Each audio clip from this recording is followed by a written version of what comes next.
A paz do Senhor Jesus Cristo seja convosco. Estamos mais uma vez aqui para estudarmos uma lição da Escola Bíblica Dominical que é elaborada pela CPAD e nesse trimestre estamos estudando o corpo de Cristo, origem, natureza e vocação da Igreja no mundo. Este vídeo é gravado pela Escola Bíblica Dominical da Igreja Evangélica Assembleia de Deus em Londrina e eu sou o professor Nantes. Pois bem, dentro desse contexto, dentro desse compêndio, nós estudaremos hoje a lição número 4, que traz como título A Igreja e o Reino de Deus. O texto áureo extraído para essa lição diz o seguinte: o tempo está cumprido e o reino de Deus está próximo. Arrependei-vos e crede no Evangelho. Este texto está registrado em Marcos, capítulo 1, versículo 15. A verdade prática desta lição nos diz o seguinte: pregar a mensagem do reino de Deus é uma importante missão da Igreja. A leitura bíblica está embasada em Marcos, capítulo 1, do versículo 14 ao versículo 17. Pois bem, a introdução desta lição nos traz a seguinte informação: a Bíblia apresenta Deus como um rei que exerce o seu governo e domina sobre todo o que há. A Bíblia, ela traz essa informação de Deus sendo um rei, não é? Porque a monarquia, ela é conhecida desde os primórdios. E a monarquia, ela tem algo interessante, porque ela concentra todo o poder. Diferentemente de um sistema presidenciário, diferente de um outro poder que exista em termos políticos aqui na Terra, não é? O parlamentarismo, por exemplo, todos esses poderes, eles têm um poder parcial, ou seja, eles precisam de outros poderes constituídos para exercer o comando de uma nação, de um país, de uma tribo, ou seja lá como for. Porém, a monarquia não, ela concentra todo o poder, geralmente. Ela concentra todo o mando, todo o controle de um território geográfico ou de uma população. Por isso, então, nós entendemos que, de fato, Deus é rei e rei dos reis. Por quê? Porque ele concentra todo o poder. Tudo está nas mãos de Deus. Isso nós chamamos então de teocracia. Deus está no controle e ele sabe o que faz e faz bem. No final do texto da introdução diz o seguinte: a igreja é vista como parte desse reino. Por isso, Deus a estabeleceu para viver, pregar e manifestar a vida do reino divino. Então, a igreja hoje é a representante do reino de Deus aqui na Terra, consequentemente, representante de Deus. Então a igreja tem essa função, é como se ela tivesse uma procuração de Deus para representá-lo aqui na Terra e automaticamente representar o reino de Deus. É uma outorga que Deus deu à igreja, uma confiabilidade de que a igreja possa representá-lo e assim, automaticamente, propagar o reino de Deus na terra. O ponto número 1 vai tratar sobre a natureza do reino de Deus. Qual é essa natureza do reino de Deus? O reino de Deus, o subponto 1, diz que o reino de Deus é universal. Pois bem, o texto também nos traz as seguintes informações. O salmista diz que Deus é o rei de toda a terra. E da mesma forma, Daniel afirma que Deus domina sobre o reino dos homens. Pois bem, analisando esse texto, nós podemos entender que a visão do salmista, bem como de Daniel, era uma visão daquela época de que o mundo era apenas a terra, um pouco mais talvez. Então, quando ele fala, Deus é o rei de toda a terra, na verdade, ele está querendo dizer que Deus é o rei de toda a terra, mas de todo o universo, de tudo que existe, não é? Hoje, na atualidade, com a tecnologia que nós temos, nós sabemos que o universo é imenso, não é? Os cientistas ainda não conseguiram explorar quase nada do universo e, assim mesmo, para nós, é como se ele fosse infinito. Pois bem, no meio desse texto também diz que Deus é o Rei universal e, como tal, tem domínio absoluto sobre sua criação. Como nós dissemos, o universo ele é imenso, não é? Dizem alguns estudiosos que se viajarmos aí, por exemplo, na velocidade aí de 5.000 anos-luz no universo, nós chegaríamos ao final do que é conhecido do universo, aí talvez em 50, 100, 200 mil anos, não é? Então, nós temos aí uma dimensão desse universo, e não é todo o universo. Nós sabemos que, como eu disse, a ciência ainda não conseguiu explorar todo o universo. E Deus é o Rei universal, não só da Terra.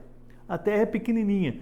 Ele é o Rei da Terra e de tudo que Ele criou. E tudo que é criado foi Ele que criou. Logo, Ele é o Rei de todo o universo.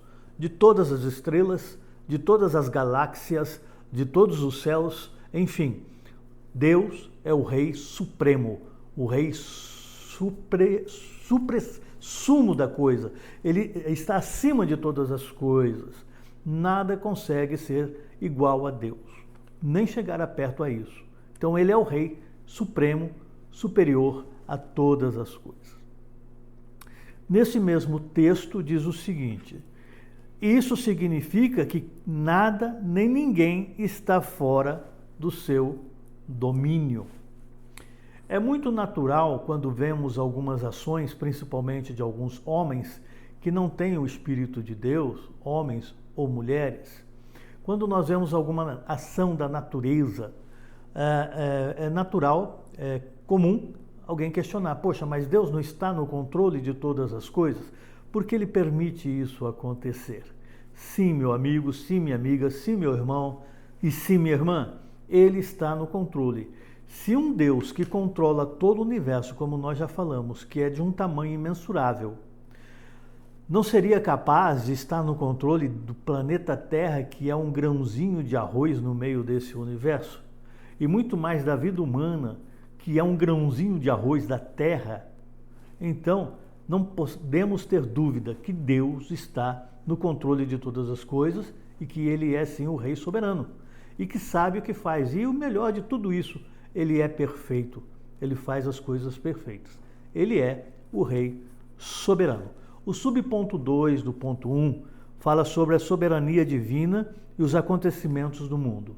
Pois bem, nesse mesmo texto, nós extraímos a seguinte parte, que diz o seguinte: embora o mundo siga o seu curso, Deus não perdeu nem deixou de exercer domínio sobre ele, tampouco sobre o universo criado. Reafirmando aqui o que nós acabamos de dizer, então, que Deus não perdeu, não vai perder e não perde o controle de nada. Tudo está sob o seu controle. Obviamente que ele, por desejo próprio, faz algumas concessões que nós vamos ver daqui a pouco. Mas o fato é que ele é um Deus todo-poderoso. Quando a Bíblia fala que a terra é o estrato dos seus pés, veja bem, isso ainda é muito, muito pouco, porque se ele está com o universo nas suas mãos, imagina o quão grande é este Deus, não é? E no final desse texto diz o seguinte: significa que, embora os homens e até mesmo o diabo e seus demônios tenham liberdade e permissão para agirem neste mundo, contudo, essas ações se sobrepõem à soberania de Deus. Às vezes soa estranho, de fato, uma ação do diabo, uma ação dos demônios, uma ação de homens e mulheres maus, a gente conceber que tem o controle de Deus. Mas, de fato, tem.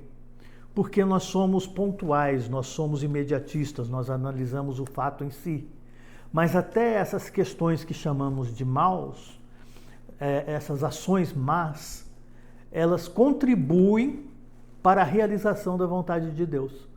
Sempre que o fato é concluído e nós analisamos o contexto no seu todo, como nós podemos ver na Bíblia, por exemplo, não é?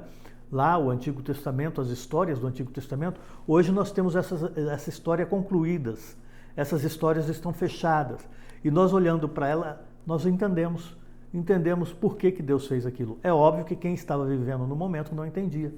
A mesma coisa nós, não é? Nós estamos passando por um fato, por um momento, e nós não entendemos por que Deus, que é soberano, permite, mas depois que o fato é concluído, que a história é completa, aí nós entendemos o agir de Deus. Então, ele sabe o que faz. Isso é o que nos importa. O subponto 3, que fala sobre o reino de Deus, a nação de Israel e a igreja, ele fala o seguinte, o comentarista, que Deus escolheu um povo, Israel, para reinar sobre ele e através dele em um governo soberano e teocrático. Não é o tema da nossa lição propriamente dito, mas nós sabemos que Deus constituiu uma nação chamada Israel, a partir de Abraão e Sara, e este povo foi ordenado que representasse a Deus aqui na terra. Era o povo, entre aspas, escolhido para que o nome de Deus, o reino de Deus, fosse propagado aqui na terra, não é? Fosse divulgado que Deus existe, que Deus é poderoso. Através desse mesmo povo, Deus preparou o berço do seu Filho, Jesus Cristo. Ou seja, o próprio Jesus, ele reencarnou, ele encarnou o reino de Deus em si mesmo e trouxe essa mensagem. E ele surgiu de onde? Do povo de Israel. Então, esse povo de Israel, de fato, era, no Antigo Testamento, o principal representante do reino de Deus aqui na terra. Deus outorgou a Israel essa representatividade. Porém, continuando esse texto, no meio dele, diz o seguinte, exercendo o seu governo teocrático sobre seu antigo povo. Então, Deus instituiu o povo de Israel, não é? Através dele, governou aquele momento histórico, aquele povo. Através daquele povo, ensinou outros povos sobre a existência e soberania de Deus, e ele foi um governo teocrático, ou seja, ele manda e pronto. É Deus mandando, é Deus coordenando, é Deus fazendo. Ele respeita a liberdade que ele mesmo deu ao homem, porém não deixa de ser um governo teocrático. Tanto é que o próprio povo de Israel foi, por um bom período, governado por reis. Estes reis, a grande maioria deles, escolhidos pelo povo, porém, com a bênção de Deus. E alguns deles escolhidos pelo próprio Deus diretamente, como foi o caso de Davi, né? De Davi, depois veio Salomão e aí por diante. O fato é que esses reis governavam sim o povo de Israel, mas o governo soberano, o rei soberano sobre Israel era o Deus dos exércitos. Por quê? Porque Deus tinha o propósito de abençoar essa nação e por meio dela todos os povos, não é? Todos os povos eram abençoados através de Israel. Nós temos hoje dito, por exemplo, que em uma empresa onde tem um servo do Senhor, toda a empresa é abençoada. Numa escola onde tem um servo ou uma serva do Senhor, toda a escola é abençoada. Então, aonde tem alguém de Deus, que representa o povo de Deus, que representa o reino de Deus, os demais são abençoados. E as demais nações ali do Oriente eram abençoadas por causa de Israel. Jesus Cristo, o filho de Davi, que por intermédio de sua morte e ressurreição estabeleceu a igreja. Olha que interessante. Deus, então, outorgou a Israel ser representante de Deus, mas conhecemos a história de Israel. Chegou um momento que Israel foi dispersa, que Israel não deixou de existir como nação, mas não tinha um território, não tinha uma base. Foi dispersa por todo o mundo, né, através do ano 70 depois de Cristo. Porém, um pouco antes disso, Deus instituiu um novo povo que fosse representante dele aqui na terra, representante do reino de Deus aqui na terra. E este novo povo tem tanto judeus, israelitas, como gentios. Formou um novo povo, uma nova outorga de poderio, de poder divino. Então, a partir de Jesus Cristo, formou-se um novo povo chamado Igreja, e este novo povo, então, passou a ser representante de Deus aqui na terra. Jesus, então, instituiu a igreja para que esse povo fosse, a partir de então, representante do reino de Deus, um reflexo do reino de Deus, um propagador do reino de Deus, um efetuador da vontade de Deus aqui na terra. Portanto, a igreja, a partir daquela época até agora e até a volta de Cristo, é legitimamente representante do povo, ou melhor, o povo representante da glória de Deus, do reino de Deus e do próprio Deus aqui na história, aqui na terra. Através da história, isso fica comprovado que realmente Deus fez essa transformação, não é? O povo de Israel, então, por si só, ele não é o representante nesse período, embora muitos judeus e muitos israelitas são cristãos, então eles passaram a fazer parte da igreja, que é a representante de Deus. O ponto 2 vai nos falar sobre a igreja e as dimensões do reino de Deus. E o subponto 1, ele traz a informação de que o reino de Deus como realidade presente. Pois bem, neste texto tem um destaque, entre aspas, que diz o seguinte: mas se eu expulso os demônios pelo Espírito de Deus, é consequentemente chegado a vós o reino de Deus. Então Jesus estava falando o quê? Olha, se vocês dizem que eu expulso por Belzebu, o reino seria dividido, isso não subsistiria. Mas se eu expulso em nome do Deus Altíssimo, em nome do Deus presente, em nome do Espírito de Deus, pelo Espírito de Deus, isso significa que eu estou aqui representando o reino de Deus. Aliás, eu sou o reino de Deus e ele chegou a vocês através de mim. Então Jesus trouxe o reino de Deus e que posteriormente, como nós já dissemos no ponto anterior, ele outorgaria para que a igreja então continuasse sendo este representante, não é? A igreja é parte do reino de Deus, representante. Ela não é o reino de Deus, mas ela é representante e parte dele, não é? Ela é, inclusive, a sua realidade presente.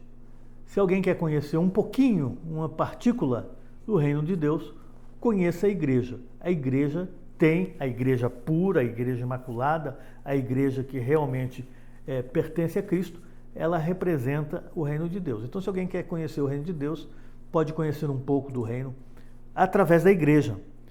Este texto ainda diz o seguinte: a presença de Jesus, pois onde a presença dele está, o reino de Deus se manifesta. Então a igreja é uma representante e Jesus prometeu estar presente com a igreja. Onde estiver 2 ou 3 reunidos em meu nome, ali estarei. Então o reino de Deus está sendo manifestado pela igreja, que é a representante do reino, e ao mesmo tempo pelo próprio Cristo, que é a personificação do reino de Deus. Em outras palavras, toda vez que pessoas são salvas, preste atenção, todas as vezes que pessoas são salvas, curadas e libertadas do poder do diabo, o reino de Deus está presente. Houve salvação de almas? O reino de Deus está presente, porque Jesus está presente, o Espírito Santo está presente, o próprio Pai está presente, representado ali pelo Espírito Santo, não é? E pela igreja. Então, houve salvação de almas, cura, libertações, Deus presente, o reino de Deus está presente. O homem não tem capacidade de fazer isso e a mulher também não. E o reino de Deus está presente, repito, por intermédio da Igreja de Cristo da presente era. Então hoje Deus é representado pela Igreja. O reino de Deus é representado pela Igreja, obviamente aqui na Terra. O subponto 3 fala sobre o reino de Deus como realidade futura. Escrevendo aos Coríntios, o apóstolo Paulo destaca os tipos de pessoas que ficariam de fora desse reino vindouro. Você pode ler aí em 1 Coríntios, capítulo 6, versículo 9 e 10, quais as pessoas que ficariam de fora deste reino, não é? Ou seja, por quê? Nós vamos ver numa próxima lição sobre a santidade, porque no reino tem que ser santo como ele é santo. Então Paulo já coloca categoricamente, taxativamente, quem não participará deste reino. Ele se manifestará na sua plenitude na era vindoura, ou seja, Cristo, não é? O milênio, o reinado de 1000 anos sobre a terra, faz parte dessa dimensão futura do reino de Deus. Então veja bem, hoje o reino de Deus está presente, sim. Quem representa? A igreja que tem o Espírito Santo. Porém, esse reino de Deus alcançará o seu estado pleno, na sua plenitude, que terá início através do milênio, porque Jesus virá e reinará literalmente através de Jerusalém. Reinará por 1000 anos toda a terra. Por isso chama-se milênio. Todavia, é apenas o começo, porque ali começa o reino literal de Deus e após o milênio haverá toda aquela questão do trono branco, etc. e tal, que nós não vamos falar hoje, mas vem aí o reino eterno de Jesus e do próprio Deus Pai. O reino de Deus sendo implantado literalmente na nossa era, na era milenar, não é? O ponto 3 fala sobre a igreja no contexto do reino de Deus. O subponto 1, a distinção entre igreja e reino de Deus, então nós vamos enfatizar um pouco mais. Deve ser destacado que a igreja faz parte do reino de Deus, contudo, ela não é o reino de Deus. É mais amplo, o reino de Deus é mais amplo e envolve todo o povo de Deus na antiga, bem como na nova aliança. Porque se nós restringirmos o reino de Deus representado na terra, né, aqui na terra, somente a igreja, nós vamos estar cometendo um equívoco, porque tem todo aquele povo que viveu antes de Cristo, na antiga aliança, e que fazem parte, né, aqueles que são salvos, fazem parte do reino de Deus também. Então não há essa restrição. Assim como debaixo do antigo pacto, em que Israel era a comunidade do reino, a igreja é a comunidade do reino no novo pacto. Tá certo? O subponto 2 do ponto 3, ele fala que a igreja expressa o reino de Deus. Nós já falamos bastante sobre isso, mas não custa frisar mais uma vez que a igreja foi idealizada e projetada por Deus para ser a expressão de seu reino na plenitude dos tempos. Se nós tivéssemos tempo, nós poderíamos analisar aqui todo o contexto de Israel e nós vamos ver ali nas entrelinhas Deus projetando a igreja em cada momento, como a construção do tabernáculo, por exemplo, do templo de Salomão, era Deus já idealizando a igreja. Debaixo do novo pacto, Deus deu à igreja a missão de fazer conhecido o seu plano e projeto de salvação para a humanidade. Então, é através da igreja que Deus faz conhecer o seu próprio plano de futuro para a igreja, né? Do reino pleno dele para a igreja. E quando eu estou falando igreja, obviamente, estou falando da representação do reino de Deus. Por meio da igreja que o reino de Deus será conhecido na terra. Então, a igreja ela tem uma função. Ela não pode simplesmente só ser representante do reino de Deus, mas ela tem que propagar o reino de Deus. O reino de Deus tem que ser conhecido através dela, da igreja. O subponto 3 diz: a igreja e a mensagem do reino de Deus. Pregar o reino de Deus é a importante missão da igreja.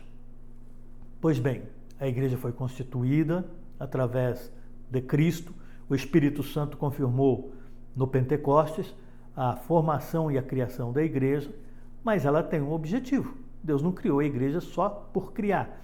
Ela tem propósitos. E o principal propósito dela é justamente propagar o reino de Deus, propagar o evangelho. Esta é a principal missão desse representante do reino de Deus. O reino de Deus é a mensagem de esperança feita àqueles que o amam.